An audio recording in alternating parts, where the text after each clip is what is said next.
사무엘상 12장 6절로 15절 말씀.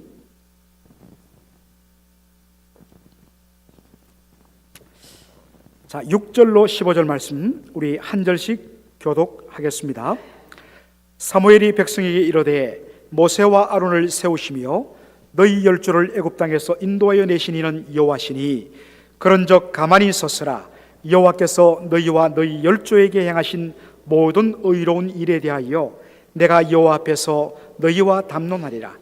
야곱이 애굽에 들어간 후 너희 열조가 여호와께 부르짖음에 여호와께서 모세와 아론을 보내사 그 두 사람으로 너희 열조를 애굽에서 인도하여 내어 이곳에 거하게 하셨으나 그들이 그 하나님 여호와를 잊은지라.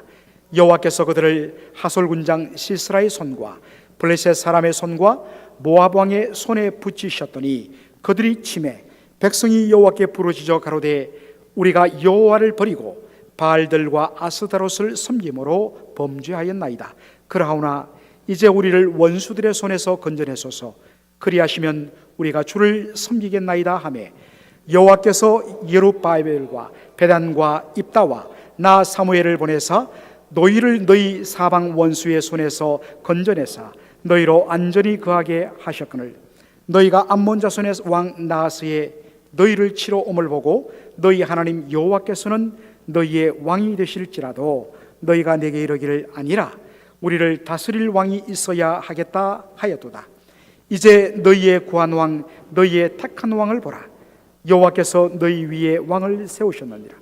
너희가 만일 여호와를 경외하여 그를 섬기며 그 목소리를 듣고 여호와의 명령을 거역하지 아니하며 또 너희와 너희를 다스리는 왕이 너희 하나님 여호와를 좇으면 좋으리라마는 너희가 만일 여호와의 목소리를 듣지 아니하고 여호와의 명령을 거역하면 여호와의 손이 너희 열조를 치신 것 같이 너희를 치실 것이라. 아멘. 오늘 저는 망각의 두려움이라는 제목으로 말씀을 전하고자 합니다. 여러분들 다들 우리 한국 분들이 참 좋아하는 시인들이 있습니다. 박목월 시인을 좋아하시는 분들도 계시고 또 김소월 시인을 좋아하는 분들도 계실 것입니다.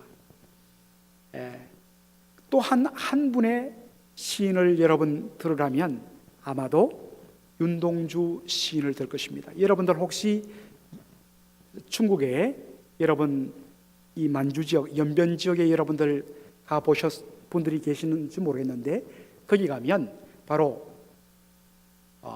윤동주 시인의 생가가 있습니다. 참 방문해 봤는데 참 너무너무 귀하더라고요. 그 당시에 그때 그 예배당 그 집을 그대로 보존해 놓은 것을 보게 되었습니다. 거기에 보면 윤동주 시인의 시들을 그렇게 형상화하고 또 비로 만들고 그렇게 새겨놓은 것들을 보게 됩니다.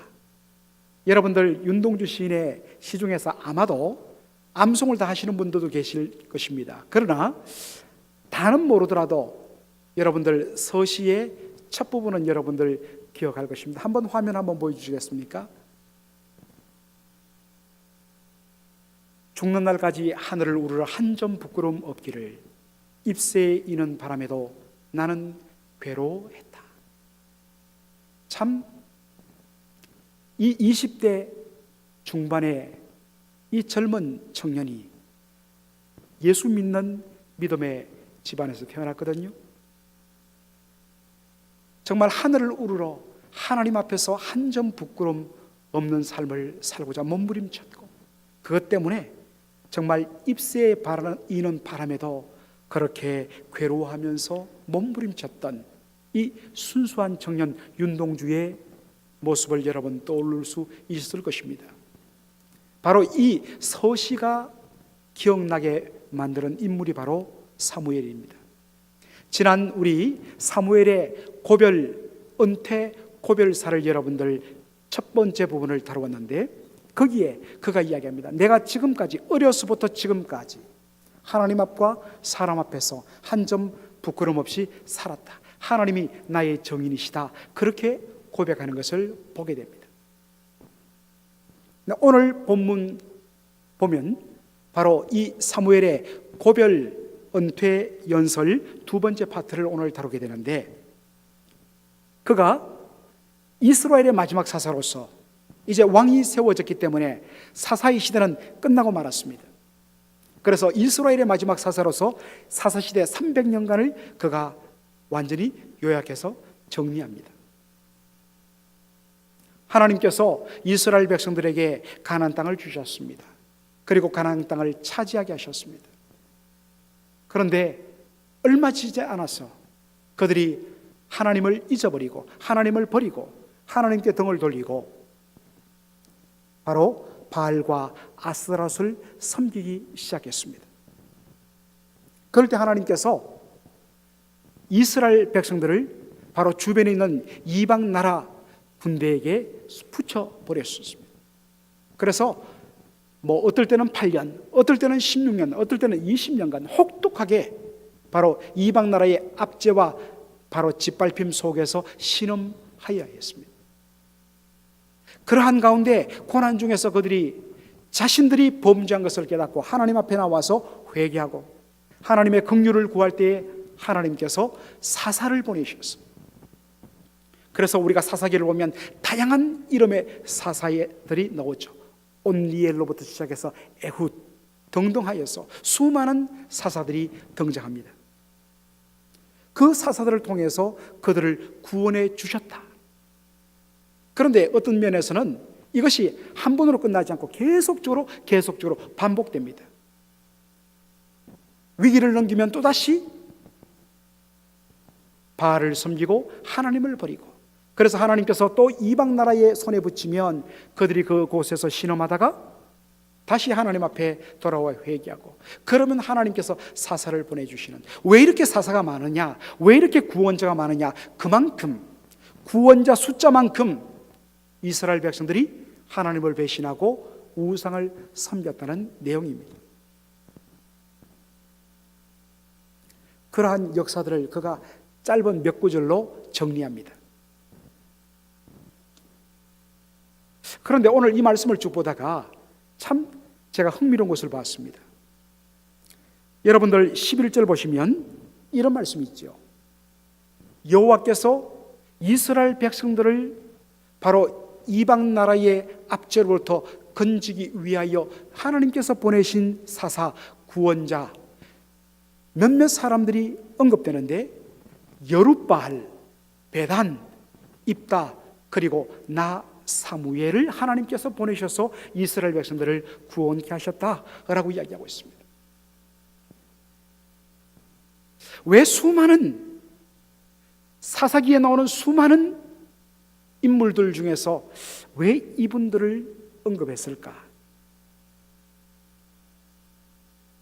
참 이 부분을 가지고 제가 좀 실험을 했습니다.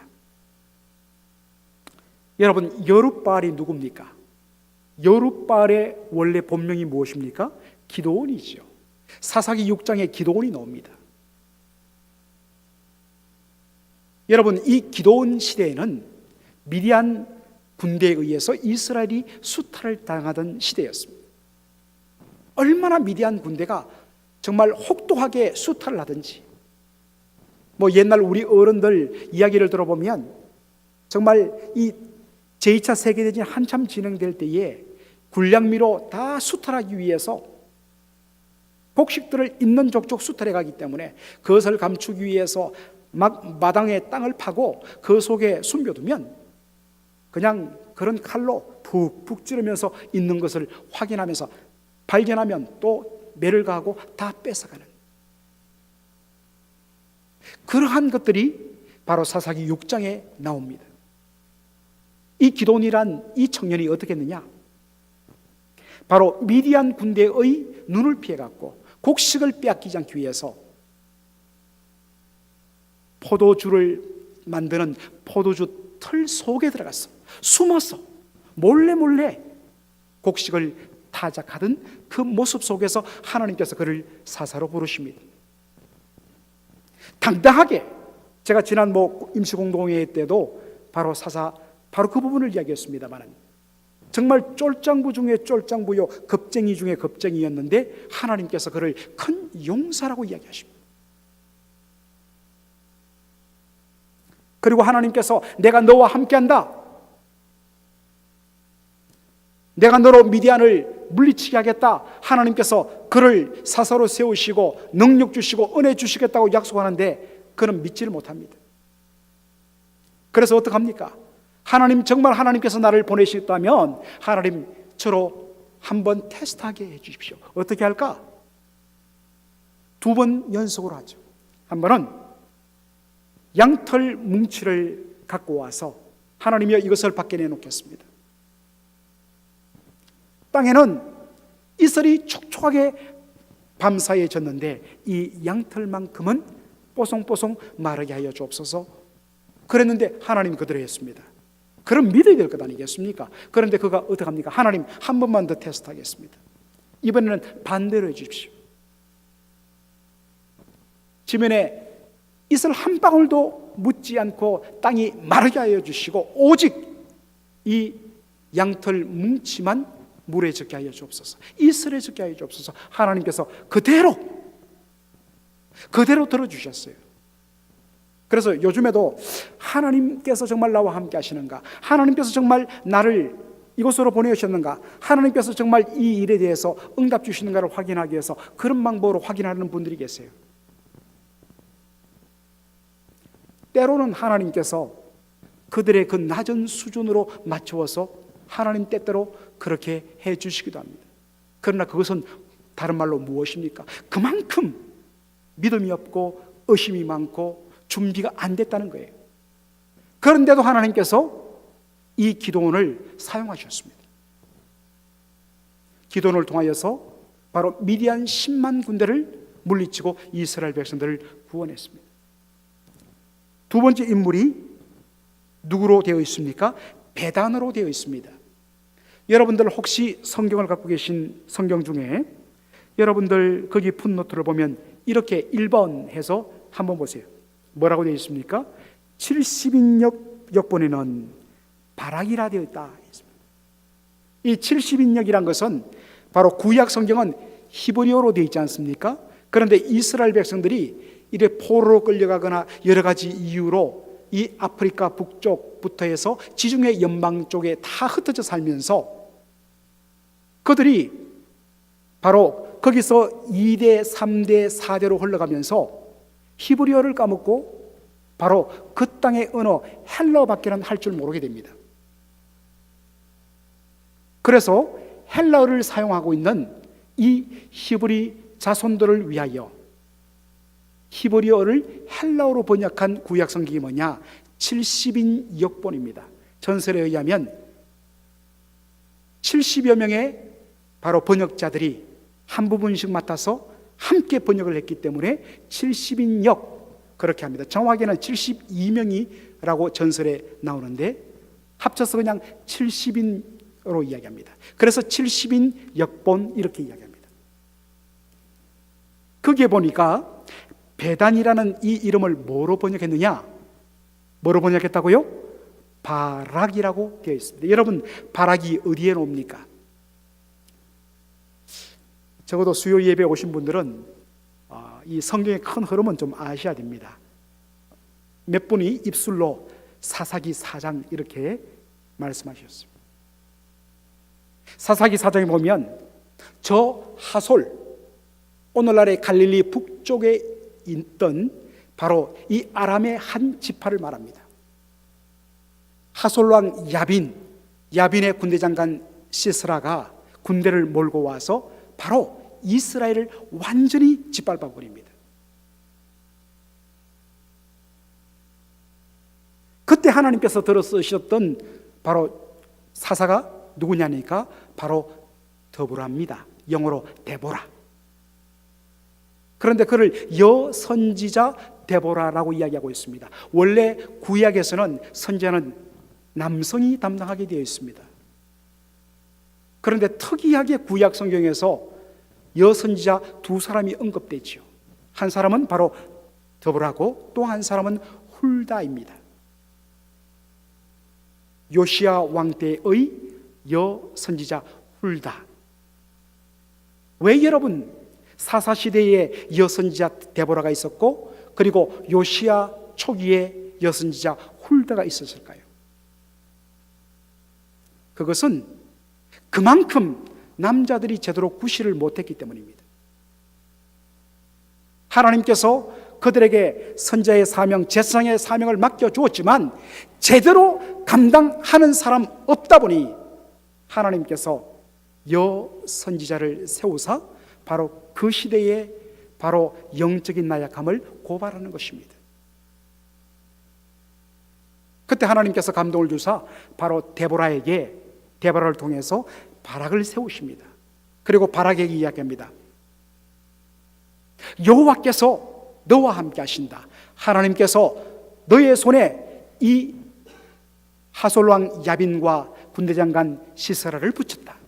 너는 백성들을 이끌고 나가서 그들을 치라. 하나님께서 이기게 하셨다. 아멘하고 나가면 되는데 이 베단 즉 바락이 뭐라고 이야기합니까?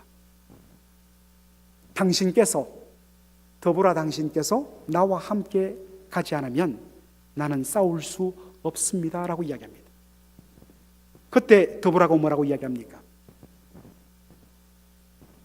내가 너와 함께 하겠다. 그러나 이 전쟁의 최종 승리는 너의 이름으로 이루어지지 않겠다라고 이야기하십니다. 그럴 정도로 데보라 없이면 저는 나갈 수 없습니다 라고 하는 그 시대의 영적인 모습을 그대로 보여주는 사람이 바로 바락이었습니다. 여러분, 입다는 어떤 인물입니까? 입다는 사사기 어디에 나옵니까? 사사기 11장 12장에 나옵니다. 입다는 기생의 몸에서 태어난 소위 말하는 천한 출신이었어요. 그래서 소위 말하는 본가 집안 식구들에 의해서 쫓겨납니다.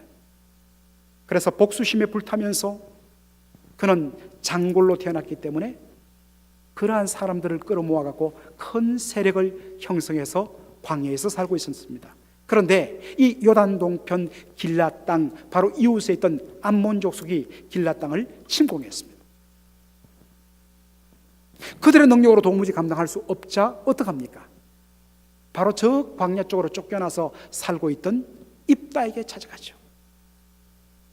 그러니까 입다가 뭐라고 이야기합니까? 나를 내쫓을 때는 언제고 다급하니까 나를 찾아오느냐? 그러면서 이야기합니다. 너희들이 너희 바로 길앗의 지도자로 세워준다면 내가 너희를 돕겠다라고 이야기하고 있습니다. 그에게 힘과 능력을 주신 분이 하나님이십니다. 왜 주셨느냐? 이스라엘 백성들의 어려움을 돕기 위하여, 그들을 구원하기 위하여 주신 것입니다. 그런데 바로 동족의 어려움을 자기의 입신양명 출세의 기회로 삼아버리는 그런 치졸한 인간이었습니다.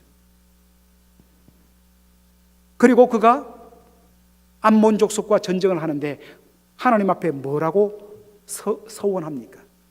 하나님이여, 만일 하나님께서 나와 함께 하시고 나를 도우신다면 저도 하나님께 약속하겠습니다. 뭐라고 약속합니까? 제가 전쟁 마치고 개선할 때에 나를 제일 먼저 마중 나오는 그 사람이 누구든지 그를 잡아서 하나님 앞에 번제로 바치겠습니다. 언제 하나님이 그런 걸 요구했습니까?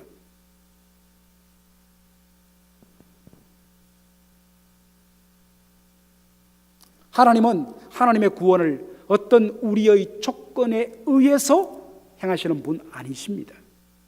더군다나 하나님이 제일 금하는 것이 인신제사입니다. 사람을 잡아서 신을 감동시키기 위해서 사람을 불태워 드리는 인신제사를 하나님께서 가장 미워하십니다. 그런데 어떻게 하나님께 쓰임받는다는 사사가 그 사실조차도 모르고 자기가 살고 있던 바로 이 가나안의 잘못되고 타락되고 부패한 우상 종교 문화에 쩔어갖고 하나님 앞에 약속하기를 제일 먼저 나오는 사람을 인신제사로 바치겠습니다, 그렇게 말하느냐 말입니다. 그럴 정도로 영적으로 무지하고 타락하고 부패한 인간이었습니다. 아이러니하게도 제일 먼저 마중을 누가 놓습니까? 그의 외동딸이 마중 나오죠. 그리고 12장에 보면 이 싸움에 자기들을 불러주지 않았다고 시비 거는 에브라임 지파 사람들 못됐죠. 이 사람들은 기도원 때도 그렇고 또 입다 때도 그렇고 그저 자기를 이름 드러내기 위해서 왜 우리를 안 불렀냐고 시비를 걸면서 막 말을 해요. 그런데 입다가 어떡합니까? 불쾌하죠. 화나죠. 그런데 화난다고 어떡합니까? 그들을 42,000명이나 잡아 죽여버립니다. 같은 동족인데. 이스라엘 백성들을 구원하도록 구원자로 보내신 입다가 어떻게 했습니까? 자기 동족을 42,000명이나 죽여버려요. 자, 그런데 마지막에는 지금까지 우리가 살펴본 인물들은 이런 사람들이 어떻게 사사로 쓰일까? 이런 사람들이 어떻게 사사로 쓰일까? 라고 퀘션을 찍을 만한 인물들이에요. 그런데 마지막에는 사무엘, 나 사무엘이라고 이야기해요. 우리가 봤지 않습니까? 사무엘은 출신이 달라요. 그런 어릴 때부터 하나님의 말씀을 가까이 했습니다. 하나님이 자기에게 주은 권력과 권세를 절대로 남용하지 않았습니다. 그래서 하나님과 사람 앞에서 허물 전혀 없었던 사람이었어요. 그런데 왜 전혀 맞지 않는 이런 나이를 했을까? 아까도 제가 말씀드렸던 70인 역본에 필사본이 여러 개 있는데, 옛날에는 프린트 기계가 없었고 인쇄술이 없었기 때문에 일일이 다 베껴서 그렇게 썼지 않습니까? 그것을 뺏겼다 해서 필사본이라고 그러는데, 그 필사본 중에는 이 부분에 있어서 쭉 이름이 언급되는데 사무엘이라고 되어 있지 않고 삼손이라 되어 있습니다. 그러면 여러분들 느낌이 오죠. 삼손은 어떤 사람입니까? 그런 날 때부터 나실린으로 부름받았던 사람입니다. 나실린, 제가 설교 한번 했죠. 나실린은 하나님 앞에 거룩하게 구별되어서 주님의 일을 위하여서 세움받은 사람을 말해요. 그래서 나실린은 절대로 술을 가까이 하면 되지 않습니다. 맑은 정신으로 주의 일을 해야 돼요. 그리고 부정한 것, 더러운 것들과 접촉해서는 안 됩니다. 그리고 또 하나, 바로 자신의 모든 권세가 하나님께 달려있다. 나는 주님의 것, 주님의 말씀에 순종하는 종입니다라는 자세로 뭘 한다고 그랬습니까? 머리에 삭도를 대지 않는, 즉 헤어컷을 하지 않는 사람이 누구냐? 나실인이었습니다. 그런데 여러분들, 이 삼손 스토리가 사사기 13장부터 16장에 나오는데 여러분 보시면 어떻습니까? 그만큼 부패하고 부정하고 그리고 가장 음란하고 가장 방종한 삶을 살았던 자도 없었습니다. 그런데 그가 바로 하나님께서 이스라엘 백성들을 위하여 세움받은 구원자, 사사로 세움받았다는 것입니다. 여러분, 지금 언급된 이 사람들은 공통점이 무엇입니까? 한결같이 하나님께서 이스라엘 백성들을 구원할 만한 그릇이 못된 자들이란 것입니다. 그런데 왜 하나님께서 이 자들을 사용하셨을까? 그것은 하나님의 구원은 바로 사람의 능력과 실력에 의해서 되어지는 것이 아니고 전적인 하나님의 능력과 전적인 하나님의 은혜로 되어짐을 보여주시기 위해서 하나님께서 그렇게 모자라고 부족하고 부패하고 타락하고 이기적이고 아주 왜곡된 그런 사람까지도 하나님께서 사용하신다는 것입니다. 만일에 이것을 그냥 이 본문 그대로 사무엘이라고 이야기해도 지금 사무엘 자신이 왜 이렇게 흠많은 사사슬 그 리스트에 마지막에 자기 이름을 넣느냐?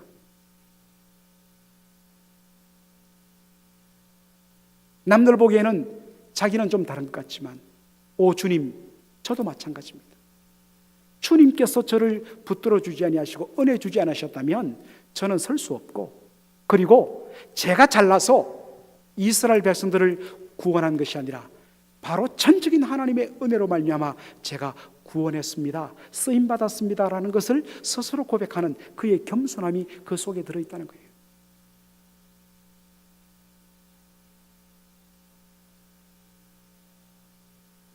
오늘 저는 설교 제목을 망각의 무서움이라고 제가 정했습니다. 소위 말하는 사사기 사이클이란 것이 있습니다. 사이클이란 것은 빙글빙글 돈다는 말이죠. 사사기는 계속 반복되는 스토리입니다.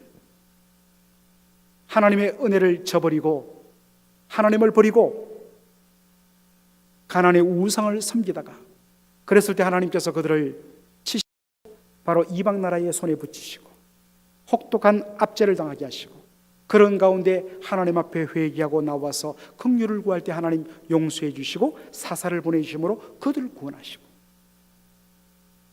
그런 시간이 지난 다음에는 또다시 우상 숭배하고 매를 맞고 회개하고 구원받고 또다시 우상을 섬기고. 그래서 어떤 신학자는 사사기의 주제어를 또 again이라고 붙이기도 합니다. 300년 내내 이 사사기 사이클이 계속 돌아갔다는 것입니다. 왜 이렇게 되었을까? 왜 사사시대 300년이 이러한 끊임없는 정말 타락과 불순종의 반복적인 모습으로 계속 점철되었을까? 오늘 사무엘상 12장 9절에 보니까 사무엘은 그것을 한 단어로 요약 정리합니다. 그들이 그 하나님 여호와를 잊은지라. 하나님을 잊었다는 것입니다. 보다 정확하게 말하면 하나님의 은혜를 잊어버렸다는 것입니다. 하나님의 전적인 은혜로 말미암아 그들이 출애굽하고, 하나님의 전적인 은혜로 말미암아 그들이 40년 광야 생활을 먹여주시고 입혀주시고 채워주시는 하나님의 공급함 때문에 그들이 살 수 있었고, 하나님의 전적인 은혜로 말미암아 가나안 일곱 족속을 몰아내고 그들이 그 가나안 땅을 차지할 수 있었고, 그 땅에 풍족한 것들을 하나님의 은혜로 다 받았는데 그들이 그 하나님의 은혜를 망각하고 배가 부르자 바로 우상을 섬기기 시작했다는 것입니다. 제가 한 2주, 3주 정도 전에 신명기를 가지고 말씀을 전할 때에 제가 주중 새벽 시간에 조광지처라는 이야기를 한번 했습니다. 여기 몇몇 분들은 기억나실지 모르겠는데, 여러분 조광지처란 말 다 아시죠? 조광지처가 뭡니까? 본처란 말이죠. 그런데 여러분들, 이 조광지처의 원래 뜻이 참 깊습니다. 이 조광이란 말, 조자란 말이란 한번 한자 좀 보여주세요. 여러분들 처음 보시는 한자일 수 있습니다. 이 쌀미자가 다 달려 있는데, 이 조란 말은 지게미 조자입니다. 여러분 지게미 아세요? 옛날에 술을 집에서 담거나 아니면 양조장에서 담고 나서 술을 다 담고 나서 남은 그 쌀 찌꺼기를 지게미라고 그럽니다. 정상적으로 먹을 수 없습니다.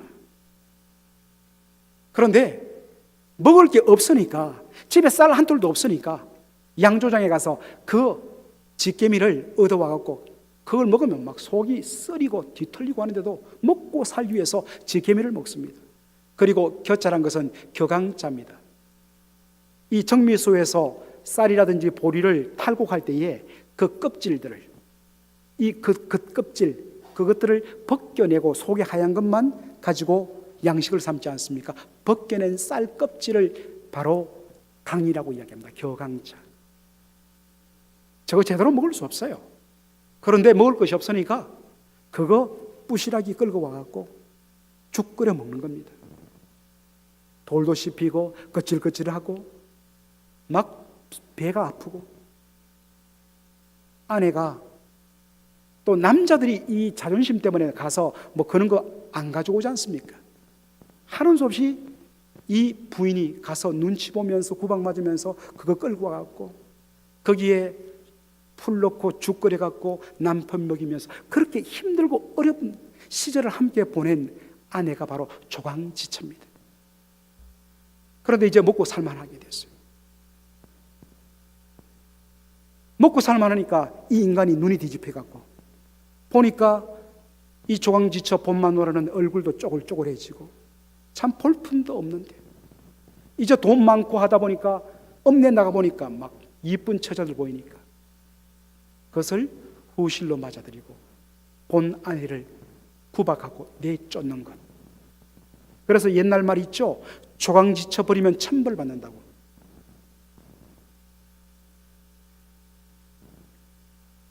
애굽 땅에서 종살이던 이스라엘 백성들을 하나님의 전적인 은혜로 출애굽 엑소더스 시켰습니다. 광야 40년간 먹이고 입히셨습니다. 가나안 땅을 허락해 주셨습니다. 다 주셨습니다. 그랬더니 먹고 살만하니까 가나안 땅에서 한 일이 뭡니까? 그들을 전적으로 책임져 주신 하나님을 버리고 그 하나님의 은혜를 잊어버리고 그들이 바알과 아스타롯을 섬겼다는 것입니다. 여러분, 왜 이스라엘 백성들이 하나님의 은혜를 잊어버리고 망각했을까 하는 것입니다. 여러분, 이 잊어버리라는 말을 제가 히브리 사전을 통해서 살피다가 참 이 말의 원어적인 의미가 마음에 와닿았습니다. 이 잊어버리란 말의 히브리 원어의 의미는요, 시들어버리다, 시들어버리다, 그리고 관심을 기울이기를 어느 순간부터 딱 멈추다, 이런 뜻입니다. 사랑하는 성도 여러분, 하나님께 뜨거운 은혜를 받은 사람은요 금방 잊지를 못합니다. 얼마 동안은 은혜에 대해서 감격하고 그리고 생각만 해도 하나님의 은혜에 대해서 눈물 흘립니다. 여러분, 처음 예수님을 모태신자로 여러분들 신앙생활을 해왔든지 아니면 중간에 전도를 받아서 예수를 믿었든지 분명하게 어느 순간에 예수님을 나의 주님으로 영접하던 그 순간을 여러분 기억하실 것입니다. 나 같은 죄인을 살리기 위해서 독생자를 보내신 하나님 아버지의 사랑이 너무 놀라워서 십자가만 바라봐도 눈에 눈물이 가득하고 십자가 이야기만 들어도 정말 가슴이 뛰고 늘 눈물 가운데 살았던 그 때가 있을 것입니다. 옆에 예수 믿지 않는 사람이 보면 조롱하든 말든 예수 믿어야 된다고 그를 향한 구령의 열정이 불타던 시절이 있었습니다. 그런데 어떻습니까? 시간이 지날수록 구원의 감격이 점차 식어졌습니다. 이제는 십자가 봐도 그저 맹송맹송하고 십자가 설교, 복음 설교 들어도 아이고 또 뭐 그 소리야. 우리 목사님 맨날 십자가고 예수님밖에 말 안 해. 찬송을 불러도 옛날에는 정말 찬송 부르다가 멈출 때가 많았어요. 눈물이 흐르고 가슴이 막 끌어올라가고. 그런데 이제는 부르는데 아무 느낌 없이 찬송을 부릅니다. 하나님의 은혜에 대한 망각은 마치 꽃이 물을 공급받지 못해서 시들어가는 것 같이 그렇게 서서히 진행됩니다. 여러분, 꽃에 물을 하루 정도 안 준다고 해서 꽃이 금방 확 시들어버리지 않습니다. 자체에 좀 남은 게 있기 때문에 버팁니다. 그러나 3일, 4일 지나면 꽃잎이 시들시들해지고 꽃잎파리가 쭉 쳐집니다. 그리고 그 이후로 3, 4일 더 지나 일주일, 10일이 지나면 완전히 말라버리고 누렇게 떠버립니다. 하나님의 은혜에 대한 망각의 과정 또한 유사합니다. 하나님의 은혜를 잊어버렸다는 것은 하나님의 은혜가 시들어졌다는 것입니다. 말씀을 통하여서 생명의 바로 생수를 공급받지 않을 때 우리가 받았던 은혜의 감격이, 그 뜨거움이 얼마나 컸던지 간에 여러분 결국 시들어 버릴 수밖에 없습니다. 물을 공급받지 못하는 식물들은 시들어 말릴 수밖에 없듯이 말씀의 은혜에 대한 공급받지 못하면 마를 수밖에 없습니다. 그리고 어느 순간에 은혜에 대해서 무덤덤해지고 그리고 무관심의 상태로 전락하고 맙니다. 사랑하는 성도 여러분, 지금 여러분의 영적 상태는 어떻습니까? 십자가를 봐도 복음 설교를 들어도 무덤덤하지 않습니까? 영적에 대한 관심은 점점 말라가고 세상적인 관심만 여러분 커지지 않습니까? 여러분, 이것은 바로 우리의 영혼이 지금 시들어가고 있다는 증거입니다. 우리의 마음속에 하나님의 은혜에 대한 망각이 어마어마하게 진행되고 있다는 뜻입니다. 예수님께서 요한계시록 2장의 에베소 교회를 향하여 주신 말씀이 있죠. 나름대로 귀한 것들이 많은 에베소 교회에 대하여서 주님께서 마지막으로 하신 말씀이 뭡니까? 그런데 한 가지 책망할 것이 있다. 바로 너희가 첫사랑을 잃어버렸다 얘기했어요. 그러면서 강력하게 촉구합니다. 그러므로 어디서 떨어진 것을 생각하고 회개하여 처음 행위를 가지라. 다시 그 첫사랑, 그 첫 은혜의 감격을 회복하라는 것입니다.